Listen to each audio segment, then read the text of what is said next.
दिवसीय लक्षवेधी धरणे आंदोलन जे चालू आहे दिव्यांगावर, दिव्यांग एकता संघर्ष बहुउद्देशीय सेवा संस्था पुणे, ह्यामध्ये अजून एक दादा आलेत आपल्याला इथं येऊन भेटले. त्यांचा पण एक प्रश्न आहे शासनाकडे. त्यांनी एक निवेदन मांडतायत की त्यांचे काहीतरी प्रॉब्लेम आहेत घरातले, ते त्यांना शासनापर्यंत पोहोचण्याचा एक मानस आहे त्यांचा.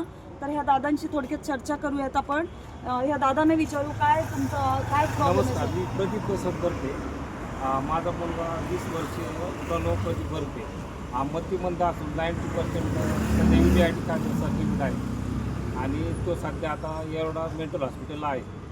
पण त्यांनी 1 महिन्यासाठी जर ठेवलं त्यानंतर त्याला राहण्याची सोय नाही.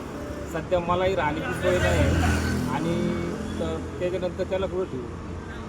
हा मतिमंद असल्यामुळं बाहेरच्या शाळेत त्याला प्रवेश भेटत नाही. बाहेरच्या शाळेत पैसे मागते, डिपॉझिट मागते, ते माझ्याकडे नाही.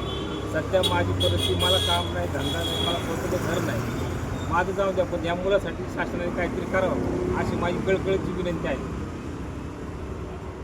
त्यांचं म्हणणं असं आहे की त्यांचा जो मुलगा आहे लहानपणापासून आत्तापर्यंत त्याला वाढवलेलं आहे, पण आत्ता मोठेपणी त्याला अशा मतिमंद असल्यामुळे तो काहीही हायपर होऊन कुठल्या गोष्टी करतो, त्यामुळं त्या गोष्टी नुकसान होतात. तर सरकारने त्याची तजवीज करावी किंवा पुढील आयुष्यासाठी काहीतरी त्यांना तरतूद द्यावी.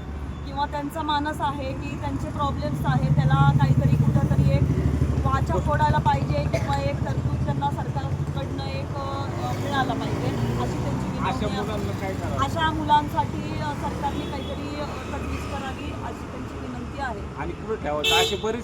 असे बरेच मुलं आहेत जे आपल्या समाजामध्ये आई वडिलांना त्रास देऊन, त्यांचा असा मानस नसतोय की तो आई वडिलांना त्रास तो ह्याच्यामध्ये नसतात. मतिमंद असल्यामुळं त्यांचा प्रश्न असा येतो की त्यांना एवढं वाढवल्यानंतर मोठेपणी ते कसे वागतात, हा आता आयुष्याचा त्यांचा प्रश्न राहिलेला आहे. त्यामुळे सरकारने ह्याच्यामध्ये लक्ष घालावं आणि त्यांची पुढील वाटचाल व्यवस्थित करून द्यावी, त्याच्यावर काहीतरी तरतूद करावी ही त्यांची विनंती आहे. ठीक आहे, धन्यवाद. अजिंक्य महाराष्ट्र न्यूज.